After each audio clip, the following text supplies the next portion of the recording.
Ya, perfecto. Entonces les decía que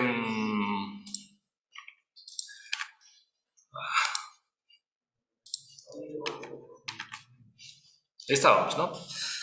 Eso es lo que habíamos hecho cuando se trata de una compañía, de una empresa, es muy fácil, ¿no? El promedio es nada más que el rendimiento esperado, la desviación estándar es el riesgo y el desempeño. Claro, como ven, hay un desempeño muy alto. ¿Por qué? Porque por cada pequeña desviación, el rendimiento es muy alto, ¿no? Entonces tiene un buen desempeño, un magnífico desempeño esta compañía. Claro, son datos ficticios, solamente estamos recordando el mecanismo. Hasta ahí todo era fácil, todo era sencillo, pero luego ya se nos complicó porque como es básico en finanzas, y ahí lo habíamos mencionado y hablado también, es el tema de que no se puede invertir en un solo lugar, ¿no? Siempre tiene que haber una diversificación. Y cuando hablamos de diversificación, se nos complica un poco porque ya nos dan las opciones de varias compañías y cada una tiene un rendimiento esperado, un riesgo diferente y un desempeño diferente, y pues ahí justamente interviene la matriz de Markowitz, que es la que nos ayuda a hallar el riesgo combinado de ese portafolio, ¿no? Habíamos usado el Solver y demás, que eso también se pasa, está grabado en video, entonces no hay problema. Pero lo que pasa es que, a ver, cuando empezó a evolucionar el mercado de valores y la bolsa, luego de la debacle de los años 30 y demás, años 40 y 50, todo era muy empírico, ¿no? Todo era de acuerdo a la audacia de los inversores, de los brokers, de los agentes de bolsa, que tenían diferentes elecciones para hacer. Háblale, porque tal vez está.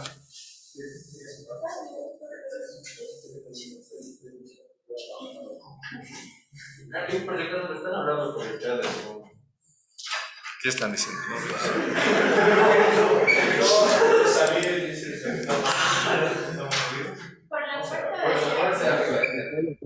Ah.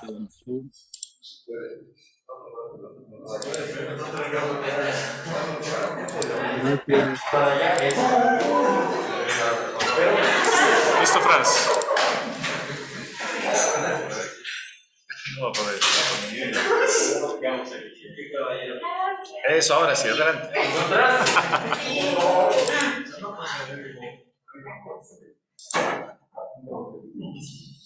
Ya, perfecto. Entonces les decía que ahí en los años 30, 40 y a principios de los 50, todo era muy empírico, ¿no? O sea, todo era, no sé, como decimos, por corazonadas, al achunte. No había algo científico riguroso que diga a los inversores o a los brokers o a los agentes o a todos los que trabajan en la bolsa cómo se podía medir, cómo se podía estimar el riesgo, cómo se podía calcular estos, que son fórmulas sencillas en estadística, ¿no?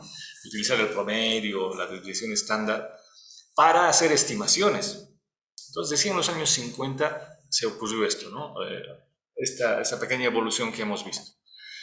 Ya cuando había que diversificar, se complicaba mucho el tema de estimar el riesgo combinado de un portafolio. A ver, ¿a qué me refiero? Licenciado, Dime. en la fórmula de desempeño, ¿no hay riesgo entre rendimiento? Puede ser, es exactamente lo mismo. O sea, no te va a dar el mismo resultado, pero te da un indicio. Ahí ves que tienes. Cuando pones el riesgo sobre el rendimiento y es menor a 1, significa que es bajo riesgo, que es poco riesgo, no hay problema. No hay un acuerdo entre cuál de las dos formas utilizar, pero las dos se utilizan porque las dos comparan estos dos elementos, ¿no? Rendimiento y riesgo. Ahora, esta es, digamos, la compañía A. Vamos a simular digo, porque lo estoy haciendo muy rápido, porque es nada más que un pequeño repaso. Y aquí tenemos la compañía B, la compañía C y la compañía D. Pero aquí teníamos, bueno, como dices, el desempeño o el riesgo individual. Pero yo quería saber cuál era el riesgo o el desempeño de mi portafolio, es decir, de estas 4 empresas. ¿Cómo podría saber eso? Ahora van a dejar de escuchar. Bueno, la idea era que de alguna manera, como teníamos estas cuatro opciones, y la primera idea era invertir aquí 25%, aquí 25%, aquí 25% y aquí 25%, pero al invertir en partes iguales, pues había distorsiones en cuanto al riesgo y sobre todo al desempeño. Y ya les decía, esto ha sido prueba y error, evolución de muchos años, hasta que salió la teoría de Markovits. Por eso les decía, durante los 20, 25 primeros años después de la bolsa, todo era muy empírico, ¿no? ¿Y qué tal si hacemos así o asá y esto? Y alguien aportaba algo y alguien sugería otra cosa. Y se ha ido enriqueciendo esto hasta que Markovits ya agarró todas esas ideas y las plasmó en esa matriz. La matriz consistía en hacer lo que hicimos, ¿no? Vamos a suponer que invertimos acá, no sé, 30, 30, 30 y 10. Entonces, con esa suposición de participación en mi cartera, en mi portafolio, calculamos las varianzas. Las varianzas no son más que las diferencias del riesgo. Les comento un poco cómo ha ido evolucionando esta teoría. Y luego había que hacer también el riesgo, y ahí vimos, ustedes se acuerdan cuando hicimos la matriz de riesgo, puse la matriz de Markovits y la matriz de riesgos, pero había que hacer la matriz de varianzas de la compañía A con la B, de la A con la C, de la A con la D, la B con la A, la B, y una serie de combinaciones que se hacía muy complicado, ¿no? Imagínense, estamos hablando de los años 50, 60, o sea, 1950, 1960, donde no había computadoras, no había Excel, no había las herramientas que tenemos ahora. Entonces tenían que hacer su matriz a mano, ¿no? Con papel y lápiz. Entonces el cálculo era muy complicado, era muy extenso, ¿no? Y sobre todo no tenían solver. Y como no tenían solver, tenían que hacer interacciones, a ver si le ponemos aquí 1, ¿cómo varía? Si le ponemos aquí 2, pues sí era muy, muy extenso. Unos 10 años se trabajó con Markovits, que es lo que vimos en la anterior clase, bueno, hace 2 clases, que resultó muy eficiente, o sea, era una maravilla, ¿no? Porque por primera vez se tenía una herramienta que realmente nos daba datos certeros de qué es lo que podíamos hacer, es decir, identificábamos qué compañía era más rentable, cuál era la menos riesgosa, y además, este método nos decía cuánto debíamos invertir en cada compañía. En una el 30, en otra el 20, en otra el 50% y en la otra nada porque era muy riesgosa y qué sé yo. Entonces ya había una manera real, una manera científica de predecir cómo se iban a comportar los precios en el futuro. Y con este método es que se hicieron inversiones y se lograba mayor rendimiento, se identificaba realmente cuáles eran las empresas, las compañías, los rubros, los sectores del mercado que realmente iban a crecer. Eso también ayudó mucho a la economía porque se ponía plata en los sectores donde realmente iban a crecer y en los sectores que no tenían futuro no se invertían y finalmente morían. Entonces ha ido dando forma a lo que realmente es la estructura del mercado. No estoy hablando mucho de la economía de Estados Unidos. Como ya sabemos, la nuestra está todavía muy incipiente, ¿no? Esto ni soñar hacer aquí todavía. Pese a que han pasado 70 años desde que se creó este método. Pero como les decía, este método era muy complicado. Uno, por las herramientas de cálculo que se tenían, bueno, que no se tenían. Y dos, por la comprensión del método, ¿no? O sea, como ustedes verán, es un poco difícil de entender y sobre todo con las herramientas que tenemos ahora, difícil de hacer. Entonces ha ido evolucionando y surgió una nueva idea y a alguien se le ocurrió hacer lo siguiente, que es lo que se llama, esto es lo que vamos a ver ahora. Entonces, como este método era un poco complicado, se ha decidido simplificar y ahí también surgió algo muy interesante. Porque como les decía, no, ahí no es aporte de una sola persona. Claro, lo que vimos, la matriz, Markovits, ahí sí él plasmó también muchas ideas, opiniones, acciones, experiencias de todos los brokers para crear su método, matriz. Pero como a mucha gente les resultaba difícil hacer, a otro surgió otra idea y otra, y ha ido evolucionando y a alguien se le ocurrió y decir, fíjense qué podría pasar. Imaginemos, bueno, aquí tenemos 4, ¿no? ¿Qué tal si hacemos, o sea, porque la idea es minimizar el riesgo, ¿verdad? ¿Qué tal si en vez de hacer con todas las, digo, con estas 4 compañías, hacemos con todas las compañías? Bien, o sea, las 500, las 1000 empresas que invierten en la bolsa, entonces minimizaríamos el riesgo, porque la tendencia siempre de la bolsa es el crecimiento. ¿Por qué me voy a fijar solo en 4 empresitas para ver si crecen o no crecen, cómo les va, si les va bien o no? Si puedo fijarme en el crecimiento del mercado.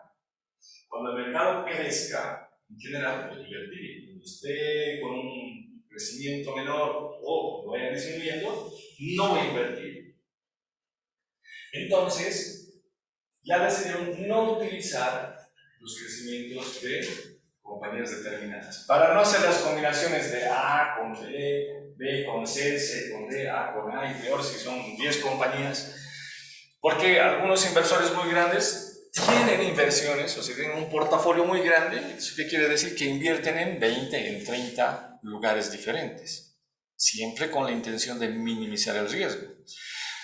Pero si tengo 20 compañías en las cuales yo invierto, al hacer mi matriz de Markowitz, se vuelve un dolor de cabeza. Entonces, por eso se ha creado lo siguiente. A algún iluminado se le ocurrió lo siguiente. A ver, si yo tengo aquí mis crecimientos, simplemente puedo tomar aquí los crecimientos de todas las compañías. Ya no voy a usar esto. Ya no voy a usar todas estas. Y aquí voy a usar el promedio de todo el mercado general. Porque ese promedio del mercado general tiene los crecimientos de todas las compañías, de la A, B, C, D, E, F, G, hasta la Z e incluso más, ¿no? W, A, B, C, etcétera, etcétera. Entonces, todo eso se resume en esta segunda curva. Entonces, ¿qué hago? Aquí voy a utilizar los índices de la compañía en la que yo quiero invertir y aquí los índices de toda la bolsa. Y así nacieron los famosos índices que, pues justamente para esto se crearon. Son el Dow Jones, el Nasdaq y demás, que son los indicadores que nos dicen cómo se ha comportado la bolsa en general. Ya no estamos hablando del índice de una u otra compañía, sino que estamos hablando del índice de la bolsa. Y eso lo podemos ver acá. A ver, vamos a entrar una vez más. ¿Cómo era nuestro sitio? Yahoo Finanzas, ¿no? Entramos y ahí nos van a dar los ratios que vimos, ¿no? También de todas las compañías. Y ahí elegimos simplemente uno de los ratios, el que más nos interese, lo que más nos guste. El que más se usa es el Standard & Poor's 500, porque se resume los 500 índices de, bueno, las compañías más grandes y normalmente refleja el comportamiento de toda la bolsa. Sin embargo, es también bueno recordar que hay que dividir a toda la economía por sectores, lo que también alguna vez les comenté, ¿no? Es decir, si yo soy una empresa farmacéutica, ideal tener los índices de todas las empresas farmacéuticas. Si soy una agrícola o una agroindustrial, ideal tener índices de todas las agroindustriales. Y así sucesivamente, ¿no? ¿Qué pasa? La resolución aquí es muy baja. Entonces vamos a cambiar. A ver si aquí puedo entrar.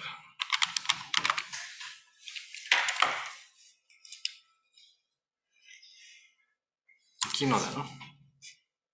Así aquí no da.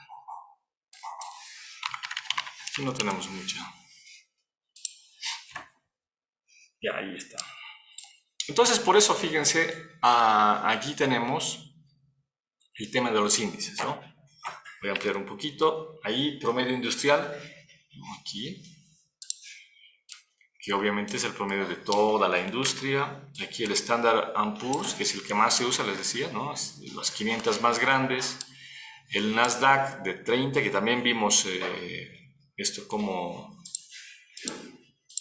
de dónde salía, ¿no? El índice Russell, VIX y demás. Y aquí, si hablamos de Standard & Poor's, pues tenemos la evolución, ¿no? Entonces, fíjense cómo ha estado, y esto es también de un solo día, ¿no? A ver, vamos a ver de un año. Entonces, fíjense, ya no me voy a comparar con una compañía. Me voy a comparar o voy a medir mi desviación con las desviaciones de todas las compañías. Entonces, aquí vemos cómo ha ido evolucionando la bolsa y entendemos un poco qué sucedió, ¿no? A ver, esto es desde mayo del año pasado, los últimos 5 años, para ver cómo un poco el tema de la pandemia ha afectado. Ahí está, ¿no? Fíjense. Existen sucesos históricos que tenemos que revisar para ver por qué cayó la bolsa tan. El tema del barril de petróleo, el tema de guerras, el tema del COVID, la pandemia. Y ahí últimamente, recuerden que sí hemos visto que desde octubre del año pasado, toda la bolsa en general tiende a bajar, ¿no? Está recuperando un poquito. Entonces voy a comparar mi riesgo, o sea, el riesgo de esa compañía en particular, con el riesgo de toda la bolsa, que es mucho más sencillo, mucho más eficiente que hacerlo con lo de las otras compañías de mi portafolio. Eso dice esta teoría, ¿no? Entonces, eso es lo que vamos a hacer ahora. Entonces, acerca de ese pequeño marco conceptual, esa pequeña introducción, no sé si tienen alguna duda o consulta. Para entender esto, no se olviden, hay que ver también el tema de la matriz de Markowitz, que ya saben de qué se trata, ¿no?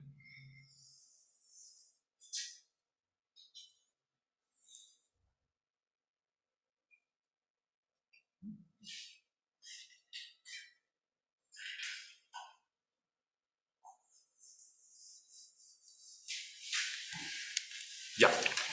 Entonces, vamos a ver este modelo que les decía que se llama el modelo KPM, ¿no? KPM, ¿qué quiere decir? Pues simplemente son las siglas en inglés, en español significan un modelo de evaluación de los activos de capital. O sea, estamos hablando de activos de capital, ¿no?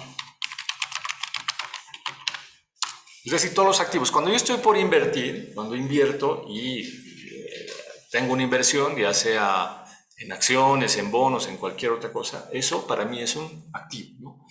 Entonces, ¿cómo voy a evaluar mis activos? Entonces, por eso se llama esto modelo de evaluación o valoración, como quieran llamar.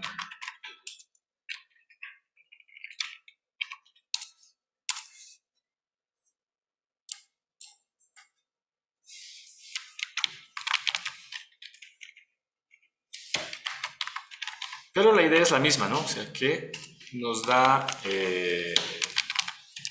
nos tiene que dar una idea de cuál es el valor que tenemos en nuestras inversiones. Ahora esto mide un poco de manera diferente, ¿no? Aquí en realidad, y ojo, que no quedó obsoleta la matriz de Markowitz. No es que porque sea un poco complicada o implique o te exija algún conocimiento de estadística, se haya dejado de usar. Todo lo contrario, se utiliza mucho más ahora porque con las herramientas tecnológicas es mucho más sencillo hacer. Ya les decía, ¿no? O sea, claro, antes era complicado, pero ahora con Excel, no importa si tú tienes 20, 30, 40 compañías, simplemente copias, haces la matriz, Excel va a estar trabajando, Solver va a estar resolviendo. Y ojo que ese análisis se puede hacer cada día. Por eso es que a partir de la matriz de Markowitz, mucha gente toma la decisión de vender, comprar, vender, cuál, comprar, ¿no? Obviamente, bueno, como vimos en las películas, como han visto ustedes algunas películas, mucha gente ya ha desarrollado experiencia, ha desarrollado, también tiene un instinto y obviamente también conocimientos para poder decidir esto. Pero la matriz de Markowitz nos dice, si lo hacemos cada día, ojo, no lo hacemos cada día con papel y lápiz, ¿no? Simplemente cambiamos los indicadores, que vamos a ver algunas fórmulas muy interesantes, porque esto está tan avanzado,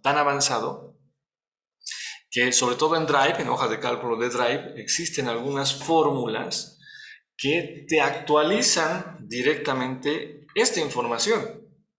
Tú no tienes que poner los datos, pones la fórmula y los datos reales del mercado y ya aparecen en tu Excel.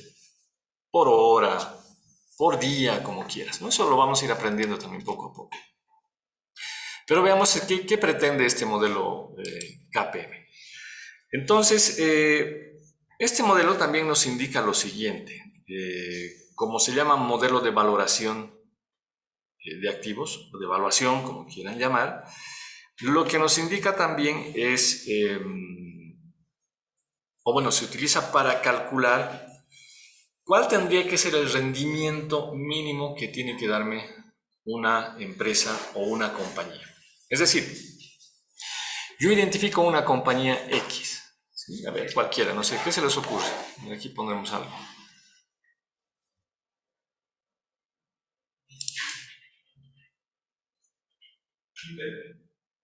¿Perdón? ACB, Luis. Intel. ACB. A ver, vamos a ver con Intel. Ahí está, ¿no? Y este es el comportamiento de Intel de los últimos 5 años. Y de toda la vida, fíjense el año, no sé, julio de 2000, el valor de su acción era mucho más alto que el de ahora, ¿no? ¿Qué sé yo? ¿Qué habrá ocurrido? Pero este es su comportamiento en los últimos 5 años, ¿no? Tiene un alto riesgo, a primera vista se ve, ¿no? ¿Por qué? Porque su curva es muy errática, ¿no? No es, ¿qué se dice? Suave, no, más bien es muy volátil, ¿no? Porque tiene un comportamiento errático, a veces sube mucho, a veces baja mucho y demás. Pero ahora, justamente de eso se trata esto, ¿no? Vemos ahí, y si vamos a invertir en Intel, ¿cuál debería ser el rendimiento mínimo que yo aceptaría para comprar en Intel? O sea, para invertir en Intel. De eso se trata nuestro índice KPM, ¿no? Entonces vamos a ir por pasos. Lo primero que tenemos que hacer, y hay que estudiar un poco la fórmula para entender.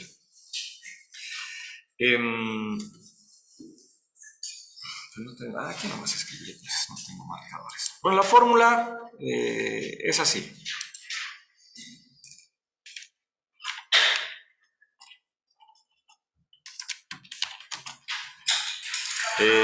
La rentabilidad esperada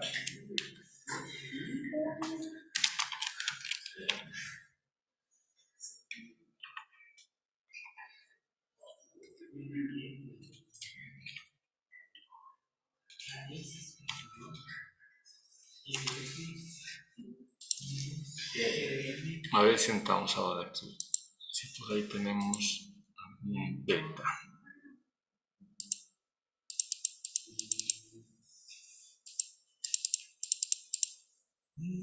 Espera. Ya, hasta encontrar, pongamos una B nomás. Listo. Ahí está. Entonces, ¿esto qué significa? Vamos a ir analizando un poco cada una de los componentes que tiene esta fórmula, ¿sí?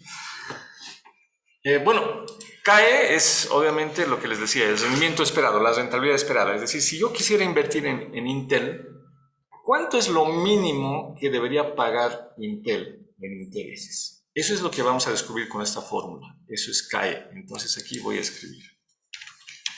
CAE es igual a rendimiento esperado de la inversión. ¿Sí?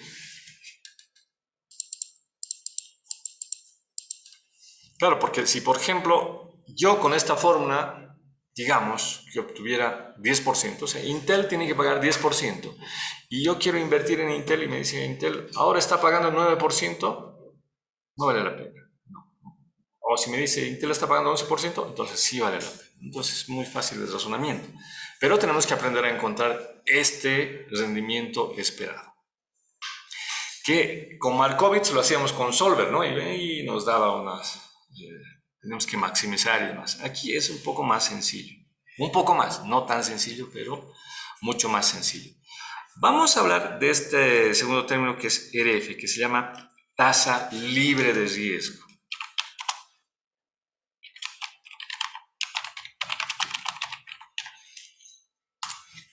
Imaginemos que existe una empresa, una compañía que nos dice, invierta conmigo y yo le voy a pagar un porcentaje. Y ya sabemos, ¿no?, que van de la mano el riesgo y el rendimiento.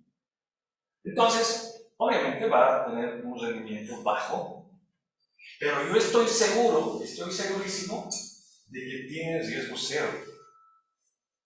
De que sí o sí va a pagar. Y ustedes saben cuáles son esas inversiones. ¿Cuáles creen que es? ¿Existirán? Bonos de ¿Bonos de?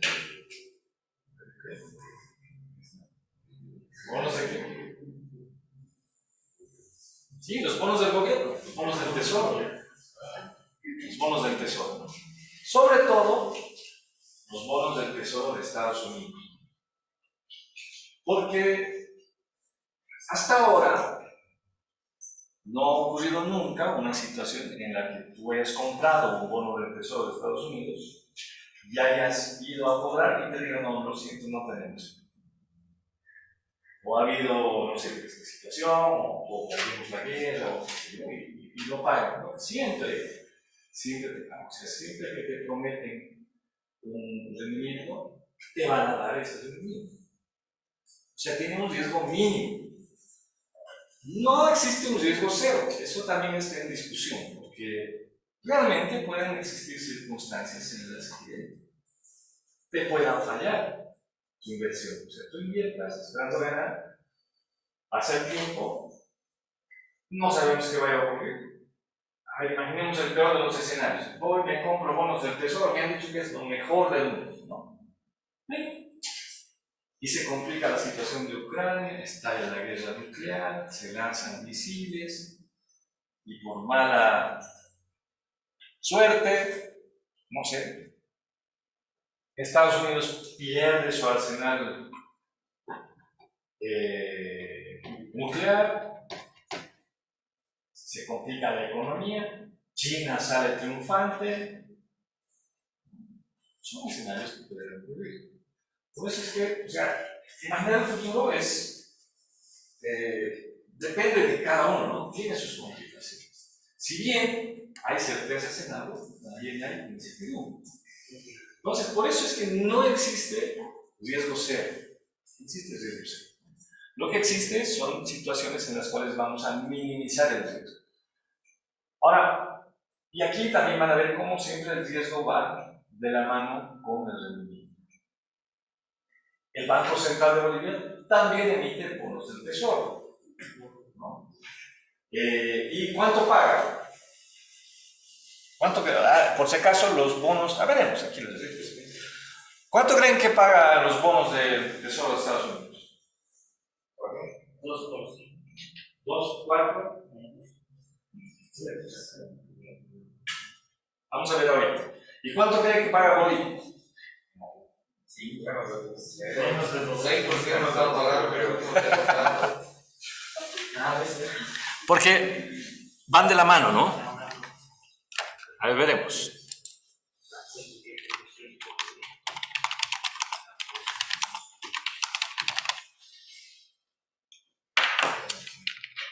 ¿A 5? No, normalmente a 10 se toma. ¿No? Ahí está bien.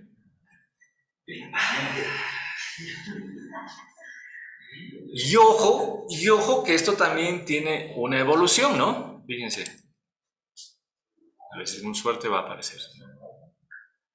Se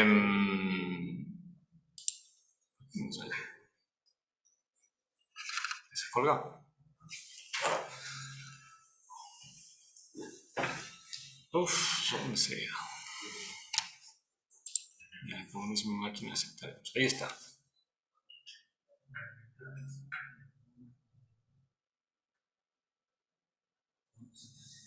Y ahí estamos, ¿no? Y sí. Aquí para que veamos, ¿no? Hoy, 2.38. Arriba, ¿no?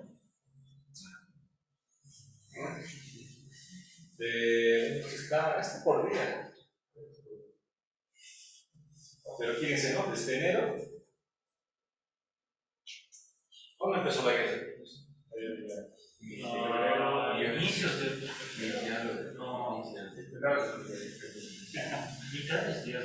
Pero fíjense, digamos 2, ¿no? Hablamos a veces promedio de años, porque esto está muy... Pero sí anda por ahí por 2 y un poquito menos.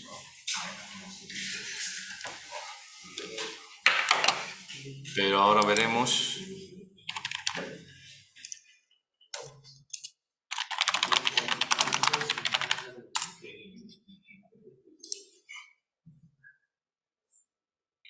La última vez que vendió bonos ha sido el año pasado.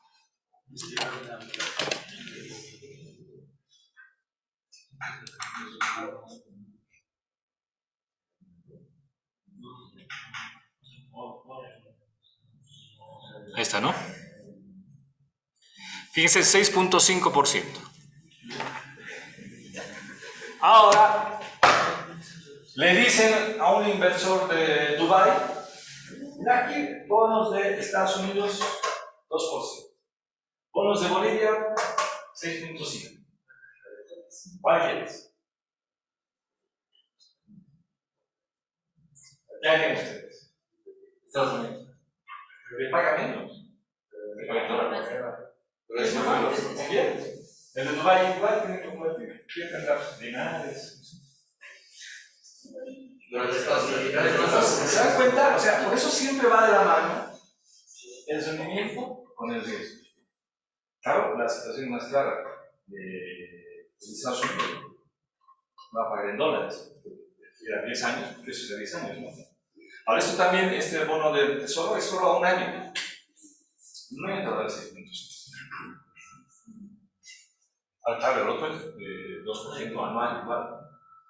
Pero lo que quiero que entiendan acá es dos cosas. Uno, siempre van de la mano el riesgo y el rendimiento. A mayor riesgo, hay más rendimiento. O sea, si uno espera ganar más, tiene que arriesgarse. Tiene que arriesgarse. El que no arriesga, no gana. O sea, si no te arriesgas, quieres algo seguro, está bien, te van a pagar poco. Y si quieres ganar más, tienes que arriesgar. Entonces, ese es el primer componente de la fórmula, tiene que ver con eso. Es decir, RF, tasa libre de riesgo. Bueno, ya les decía, es debatible eso de que sea libre de riesgo o no. ¿No? O sea, es inevitable, perdón, no se puede eliminar el riesgo. No se puede evitar, no se puede eliminar el riesgo. Entonces ahí vamos a tomar una tasa libre de riesgo, dependiendo de dónde inviertas. Si vas a invertir en Estados Unidos, obviamente esa tasa libre de riesgo va a ser un 2%. Si vas a invertir en Bolivia, la tasa libre de riesgo va a ser 6.5%, porque es lo más seguro que hay, ¿no? En cualquier lugar, porque han visto, si cuando empiezo a googlear acá y pongo, ¿qué puse? Rendimiento de bonos del tesoro, y fíjense, me sale peruano, Uruguay, España, etcétera, porque todos los países emiten bonos del tesoro. Porque un país también necesita recursos. Entonces emite bonos, recibe dinero para hacer obras públicas y qué sé yo, ¿no? Pero se puede invertir también en los países comprando bonos. Entonces cada país tiene su emisión de bonos y por lo tanto cada país tiene su tasa libre de riesgo. Bien. Ahora, no tengo mi lapicito aquí. Ahora, ese es el ERF, ¿no? Ahora vamos a hablar un poco el RM. RM es el rendimiento del mercado, que es justamente los índices que estamos viendo ahora. Es decir,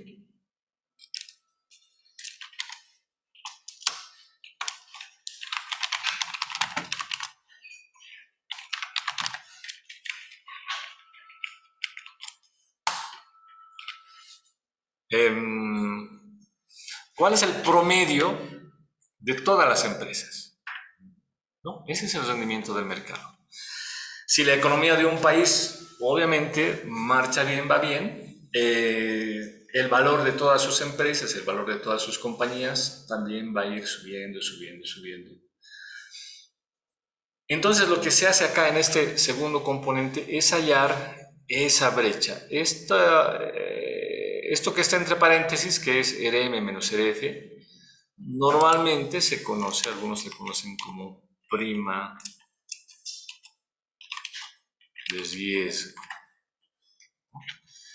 Y otros le ponen un nombre más chistosito. Bueno, no es chistosito. También refleja un poco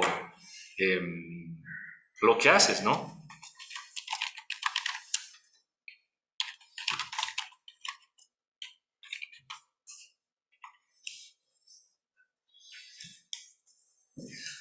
A ver, necesito aquí, a ver, intentaremos hacer aquí.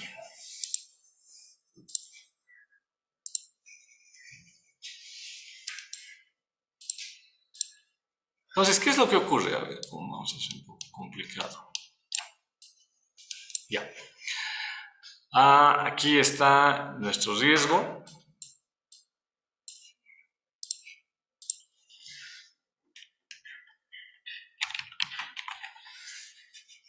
Y por este lado está nuestro rendimiento. Obviamente lo que uno espera, o lo que normalmente ocurre, es que a mayor riesgo, más rendimiento, ¿no? Y tendría que ir así, así, así, así. Bueno. Ahora, hemos visto que aquí en algún lugar, cuando el riesgo es cero, imaginemos, ¿no? Yo que no, pero cuando el riesgo mínimo, tengo cierto rendimiento, que en el caso de Estados Unidos hemos visto que era 2%, ¿sí?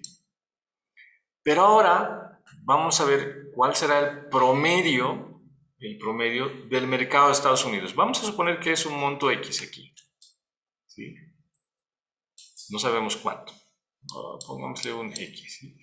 Entonces, fíjense, aquí está el tema de, este es lo que les decía, ¿no? Nominalmente prima, pero otros le llaman premio. ¿Por qué? Porque es mi premio por arriesgar, ¿no? Si invierto en bonos del tesoro, ¿cuánto voy a ganar? 2. Pero si invierto en otra compañía, me estoy arriesgando. Estoy asumiendo un riesgo mayor. Y como tengo un riesgo mayor, obviamente el rendimiento va a ser mayor, ¿verdad? Entonces, en algunas ocasiones, esto es móvil, ¿no? Puede ser más alto, puede ser menos. Pero esta brecha entre el rendimiento mínimo y el rendimiento de mercado es lo que se conoce como prima de riesgo o premio de riesgo. Es un premio por arriesgar. Y eso está en la fórmula, ¿no? Tenemos que hallar ese componente. Es decir, el rendimiento del mercado menos el rendimiento mínimo. Ese es el segundo componente de la fórmula. Vamos a ver. ¿Se dan cuenta? En esta parte. RM menos RF. O sea, rendimiento del mercado menos la tasa libre de riesgo. Y finalmente beta, el famoso beta. Este beta es justamente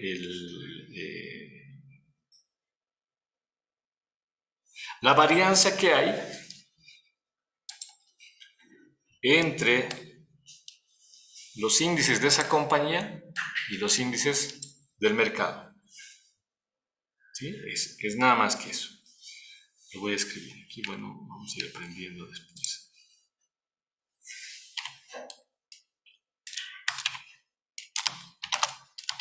Que ahorita vamos a aprender a calcularlo. No es complicado, no es sencillo. Entonces, este beta es la correlación que hay entre esta compañía en la que quiero invertir, o sea, Intel, y el mercado. Irán paralelos, irán diferente. No olvidemos que lo que quiero es minimizar el riesgo, si se puede, eliminar.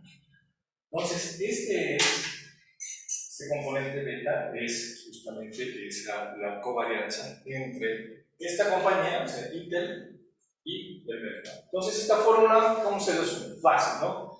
El riesgo, bueno, el rendimiento esperado de Intel, es lo que tendría que pagar Intel, es, obviamente, la tasa mínima más el prima de riesgo, o sea, la brecha que hay el promedio del mercado menos la tasa mínima, y esto multiplicado por la varianza entre Intel y el mercado. Eso es esta fórmula y ahí obtenemos lo que es el rendimiento esperado para una compañía X. Este es el modelo KPMG, ¿no? Es, como ven, más sencillo que el de Malkovich.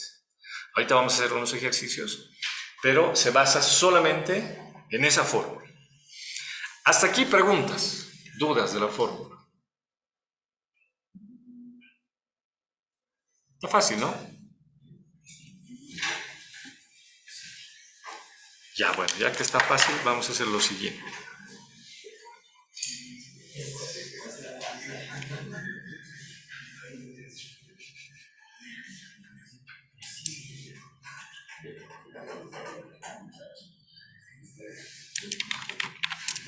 Intel.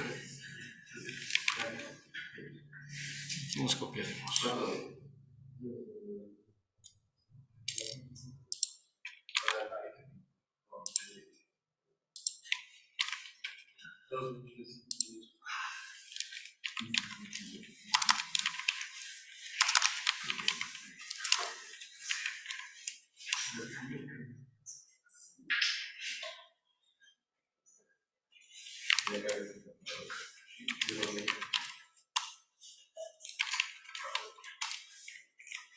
Listo. A ver, vamos avanzando. Lentamente. No, espero que no nos lleve mucho tiempo. Ya, Intel, bueno, está en Estados Unidos, ¿no? Entonces, RF, ¿se acuerdan, no ve?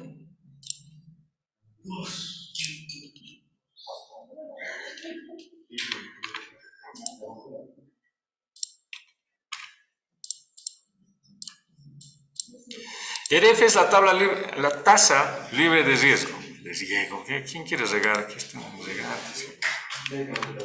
Ya.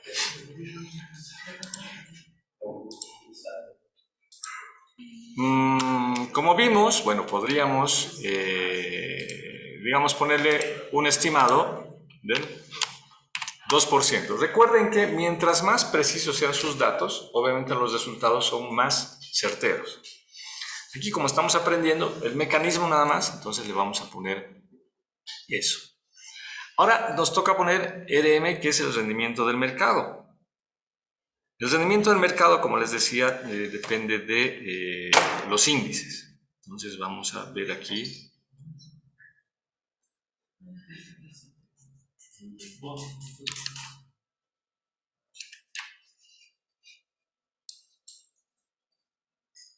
Vamos acá. Standard & Poor's, aquí está.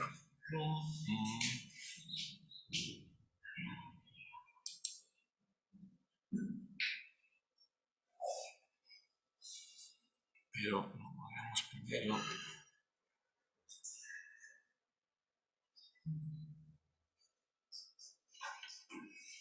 Ya. ¿Y dónde está?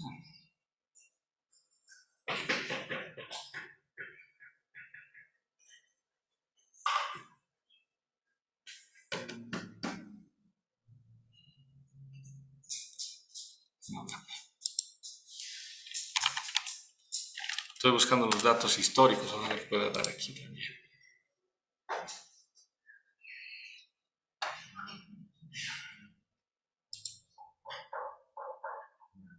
Entonces vamos a dar a empezar.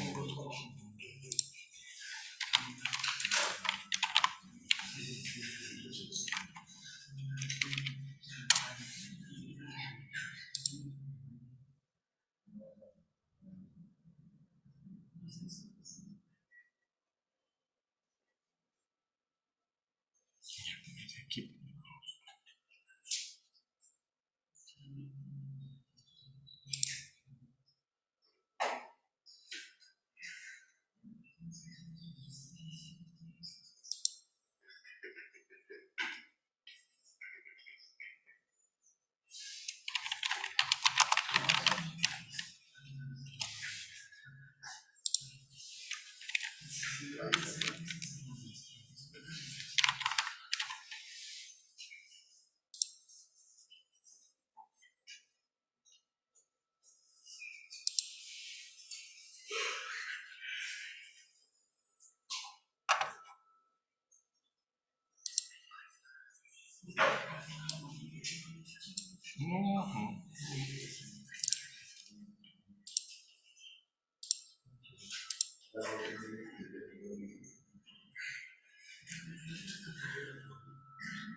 Sé que toda publicidad me va a salir.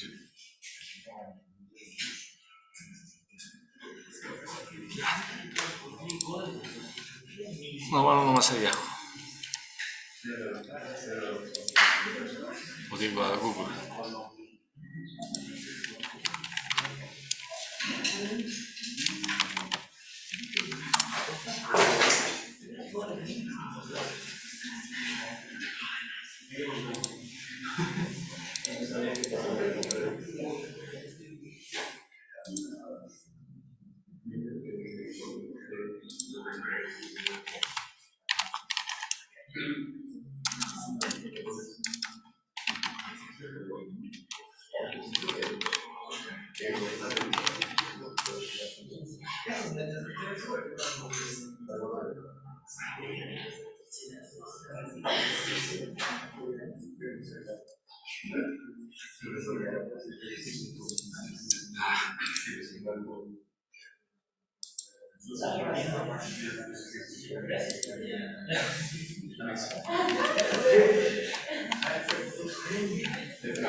Vamos a avanzar. Ya.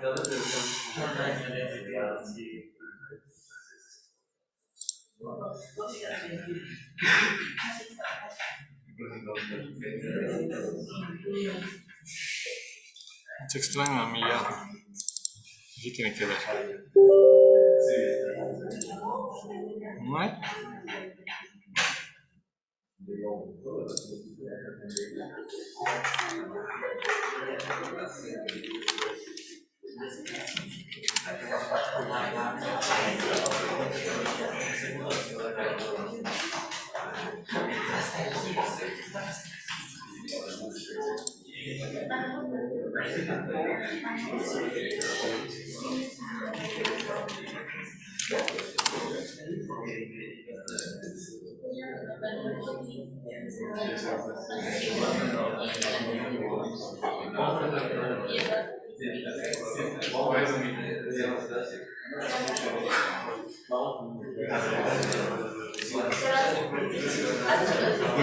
Exactamente lo mismo.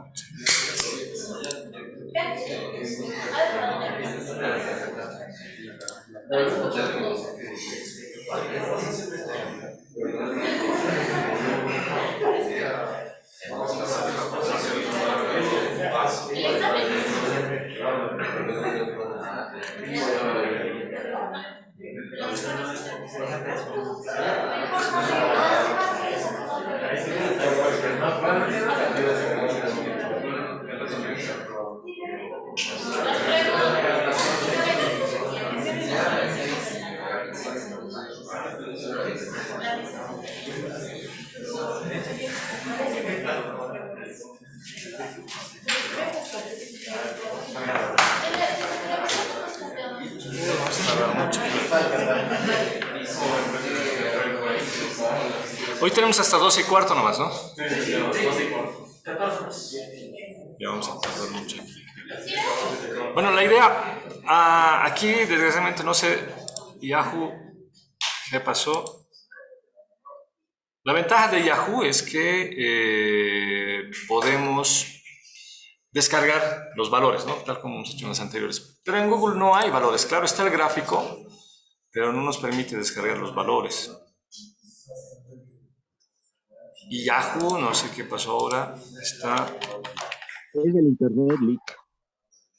¿Perdón? ¿Eh? Es el internet de las máquinas de la computadora. El internet Sí, bien hay lento. veces que no da ni con Mozilla ni nada. Entonces ahí no podemos obtener los datos de Intel para seguir haciendo nuestro ejemplo. Pero yo les voy a enviar los datos. Entonces van a hacer lo siguiente, fíjense aquí. No se olviden el rendimiento esperado del INVE. Bueno, perdón, la tasa libre de riesgo es... también les voy a mandar los datos con los datos del bono del Tesoro de Estados Unidos. Aquí vamos a poner, supongamos, el rendimiento del mercado, que bueno, sale también de aquí de los índices. No estoy con Standard & Poor's aquí, ¿no? Aquí hay que hallar también sus crecimientos para ver el rendimiento esperado, que supongamos que es un, no sé, 6%, digamos. Y obviamente aquí es simplemente la diferencia, es decir, el premio por arriesgarse es 4%, y el beta es hallar, ojo con esta nueva fórmula, que también es muy sencilla, se deben acordar, tenemos que hallar la pendiente. La pendiente de los datos de todo lo que es el índice de Standard & Poor's con Intel. O sea, ¿a qué me refiero? Voy a volver aquí.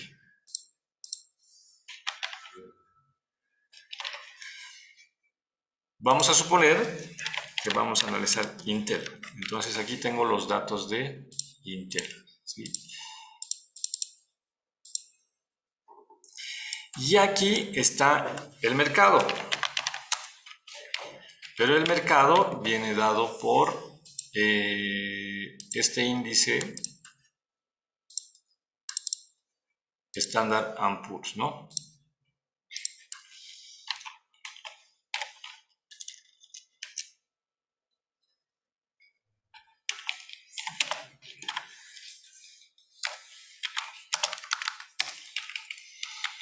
Entonces hay que hacer lo mismo. Fíjense, vamos a ver la evolución de Intel y la evolución del mercado. Los crecimientos de Intel, los crecimientos del mercado. Esto ya no nos interesa. Sí, bueno, aquí estos dos sí. Y aquí vamos a hallar con esta formulita, que es muy sencilla, que es la pendiente. ¿No? La pendiente de los Y's, que es el mercado, y los X's, que es Intel. En este momento, claro, la fórmula me va a dar un 1, ¿no? ¿Por qué? Porque son los mismos datos. O sea, como es los mismos datos, no hay pendiente, ¿no? Es lo mismo. Ahora, esta fórmula de pendiente es la que ponemos aquí en beta. Nada más que esa. Esto es igual a la pendiente de las dos compañías. Y finalmente ya, para hallar el rendimiento esperado, simplemente resolveríamos esta formulita. Es decir, RF más la diferencia, fíjense, GDF más la diferencia por beta, que es la pendiente. Entonces, ese es el rendimiento mínimo que tendríamos que esperar de Intel. Aquí, claro, nos sale lo mismo que el rendimiento del mercado, porque aquí no le hemos puesto datos reales. Pero a ver, hagamos un pequeño ejercicio. Vamos a suponer que el mercado se comporta así.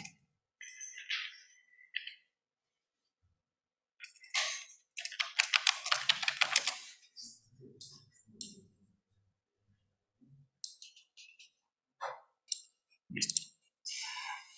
Entonces, fíjense, la pendiente ahora es 0.09 y con esos datos, miren, 2%. ¿Por qué me ha salido 2%? Porque aquí yo le he puesto que el mercado crece muy poco. Perdón, veamos el rendimiento. Fíjense, el rendimiento del mercado es 0.81 y el rendimiento de Intel es 1. Entonces, el rendimiento de Intel es mayor al del mercado. Pero aquí el rendimiento... Ojo, el rendimiento del mercado le he puesto 6, cuando en realidad debería ser ¿cuánto? 0.81. Porque ese es mi promedio, ¿no?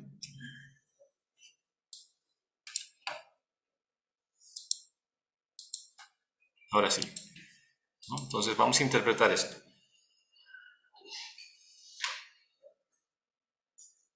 Ya, está bien. Tal vez ilógico, pero así salió, así sale la fórmula, la vamos a interpretar. A ver.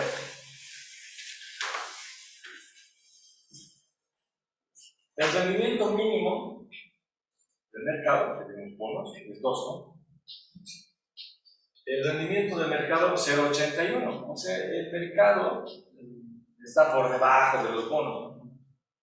O sea, vamos a suponer que si seguimos con lo mismo, hallamos igual la pendiente, nos da negativo, es bajada.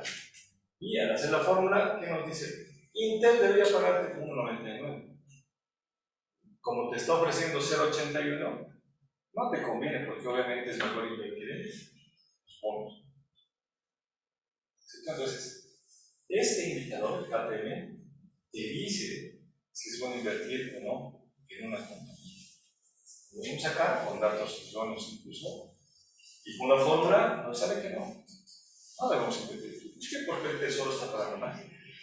Entonces, esa interpretación es en realidad la que tenemos que llegar. O sea, claro, hacer los ejercicios está bien, pero el interpretar el resultado final es... Ahora es el resultado esperado. O sea, el interpretar este resultado y dar un criterio como opinión, eso es lo que se espera que ustedes hagan, lo que saben en cualquiera de las. Ahora, voy a cambiar la pendiente y voy a cambiar el rendimiento del mercado. Voy a hacer que el rendimiento suba un poco más, ¿no? Ojo, me estoy inventando. No. Desgraciadamente no tengo acceso a datos reales.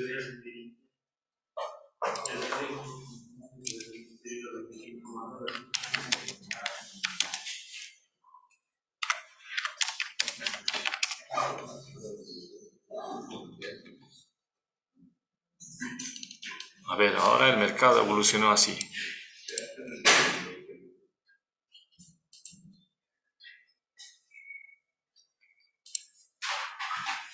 Ahora fíjense.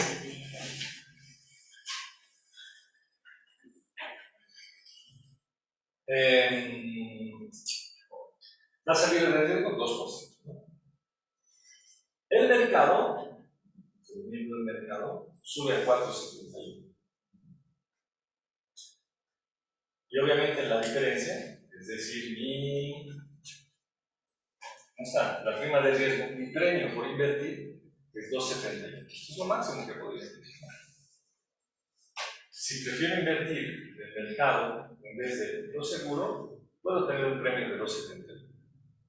Pero lo que pasa es que el beta, 16%, es una pendiente no muy elevada. O sea, los valores de Intel y los valores de mercado van casi paralelos. O sea, hay mucho riesgo. Y por eso mismo, fíjense, si Intel pagara 2.46 o más, aceptamos. Pero si paga menos de 2.46, no. Porque hay mucho riesgo. Entonces, esa es la interpretación. 2.46 está por encima del Tesoro, entonces. Es lo más. Hay que ver cuánto ofrece Intel. ¿Están los 4.71? Pues está muy bien. Se acepta, ¿no? Esa interpretación vamos a ir afinándola, vamos a ir haciendo ya con ejercicios reales. La siguiente, que es cuando pasado mañana, ¿no? Entonces, como hay aquí cierta dificultad, entonces ya voy a traer los datos, cargamos, o si no, directo me voy a conectar con esta y le metemos para ver datos reales. Ahora, es ese nada más el modelo KPM, que como se dan cuenta, es más sencillo que el de Markowitz, pero nos da un resultado diferente. Esto que es el famoso rendimiento esperado. ¿Bien? Ahora aquí muchos le agregan un componente que se llama riesgo país, que vamos a hablar más profundamente en la siguiente sesión. Pero, ¿qué implica el riesgo país? Es aumentarle aquí el tema de cuáles son las condiciones económicas de las economías de los países en los cuales pensamos invertir. Hay países más riesgosos. Por ejemplo, si invertimos en bonos del Tesoro de Venezuela, pero hay mucho petróleo, pues puedes respaldar, ¿no? Pero, entonces hay un índice que se elabora, que se llama que nos indica que pues hay economías que son muy estables y otras que son completamente inestables. Y esa inestabilidad se mide en otro índice que se llama riesgo país, que nos va a modificar ligeramente esta forma. Un poquito más de riesgo, pero no mucho más. O sea, no complica la forma. Entonces, en resumen, tenemos esos dos modelos, ¿sí? El de Markowitz, que nos sirve para definir cuál es la participación de cada una de las empresas en nuestro portafolio, ¿verdad? Y este modelo, es el KPM, que nos dice si es conveniente invertir en una empresa o no. Y con esos dos modelos vamos a trabajar y en base a eso va a estar nuestro examen. Preguntas sobre esto. Consultas.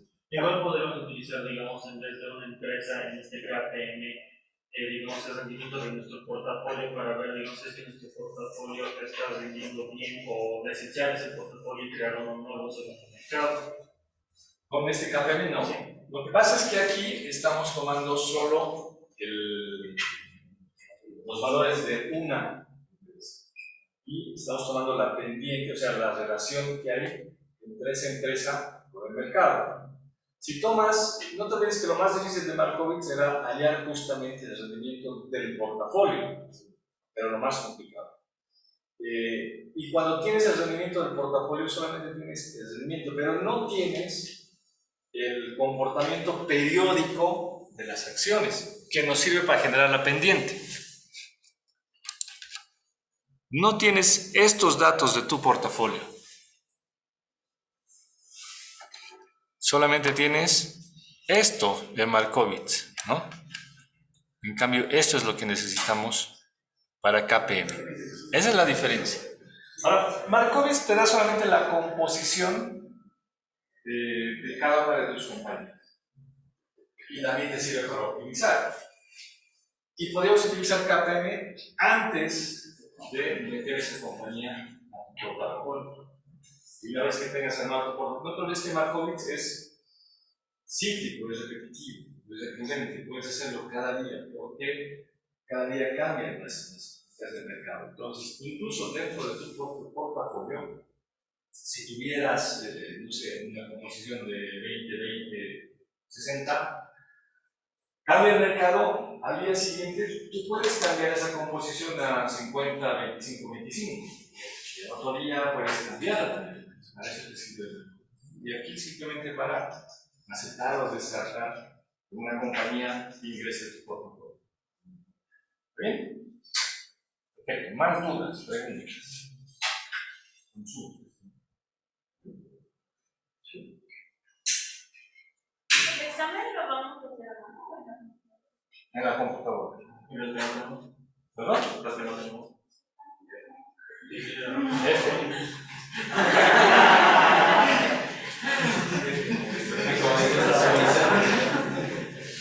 Lo que les decía, ¿no? En celular se puede, pero es un poco más complicado. Ahora, vayan practicando. Lo que pasa es que si yo te digo, haz en celular la pendiente, se puede, ¿no? Pero si ya te digo, haz la pendiente en papel, también se puede, pero es más largo, es más complejo y tendrías que repasar otra vez geometría analítica.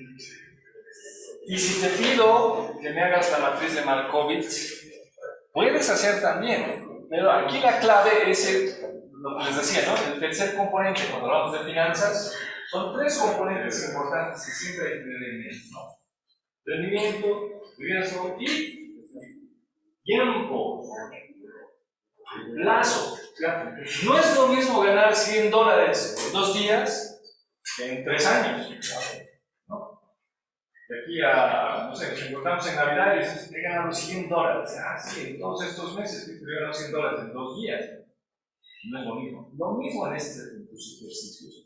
Puedes resolver esos ejercicios, se puede. Pero ¿cuánto tiempo te va a llevar a hacerlo? Pues tienes que utilizar. Ahora, con celular se puede, pero tienes que ir practicando. Por eso les decía también, vayan practicando dos cosas, ¿no? Este tema de las habilidades matemáticas, de sumar, de estar, sacar proporciones mentalmente, porque eso les ayuda. Y también tienen que manejar su computadora como manejan, no sé, TikTok, ya digamos,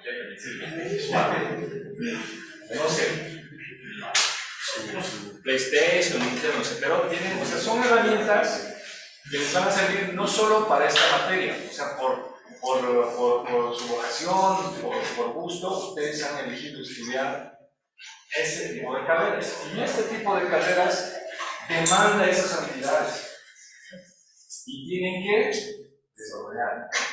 Tienen que desarrollar. O sea, no puede ser que imagínense que a 10 años estoy trabajando en una empresa y ¿para cuánto será pues el rendimiento de tal? El financiero sabe, vamos donde el financiero y van donde ustedes y les preguntan, disculpe, ¿cuánto será el rendimiento de Intel en los últimos 3 meses?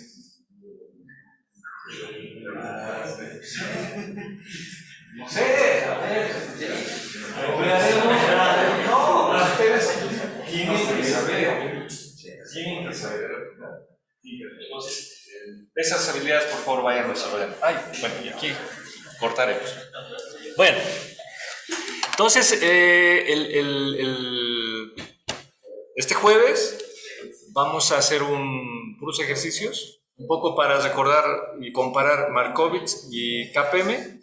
A KPM le vamos a agregar el riesgo país y con eso estaríamos listos. En teoría hay una, bueno, aquí ya voy a dejar de grabar, bueno, escúcheme si quieren, ¿no?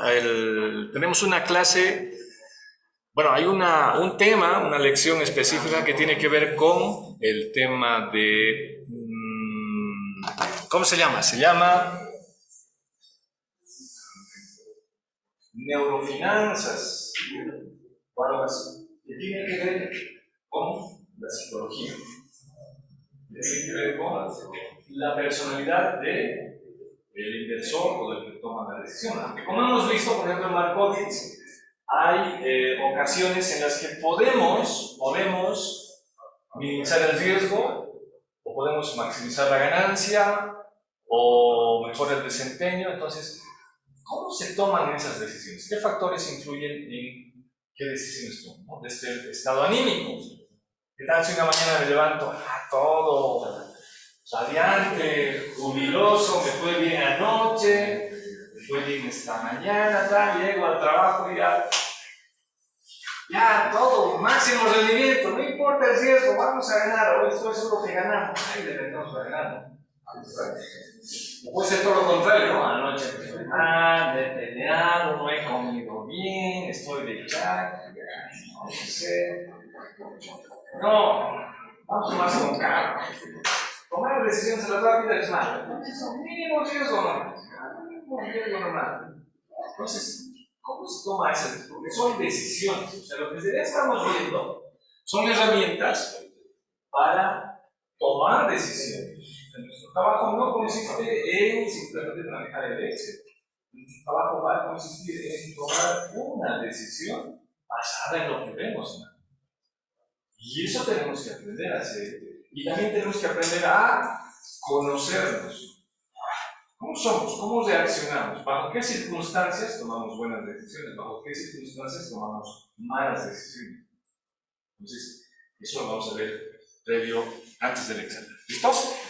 Muy bien, ahí quedamos entonces y nos vemos el jueves aquí ya más temprano. Ustedes también, muchas gracias. Sí, tengo una preguntita. Chao, chao, que estén muy bien. Dice una pregunta. Sí, dime, te escucho muy levemente, pero a ver, dale. Le cuento que no está, acabo de ver el Moodle y no está las clases grabadas. ¿Dónde la podemos Sí. encontrar? No, eso les decía aquí también. Que para los de negocios no he subido, se me ha olvidado. He completado, sí, para ingeniería, pero no para negocios. Entonces, esta tarde, por favor, lo voy a ¿Van a estar subir. disponibles? ¿Ya? ¿Van a estar disponibles las clases? Sí, claro que sí, incluida esta. Me voy a quedar un rato a subir esta clase más. Ok, Listen, gracias. No, ¿por qué pues? Chao, Alex. Gracias, Listen, hasta luego. Perdón, dice, yo estaba presente, perdón. ¿Has estado? Yo ya te había puesto falta. ¿Quién te avisaba para que entres? Sí, entré justo cuando después de llamar lista, pero cuando empezó a dar... No, ya te estoy poniendo. No le quise interrumpir. ¿Les va a enviar el archivo al grupo? ¿Qué archivo? No creo porque... Eso voy a acabar. Ya nos vemos, chicos.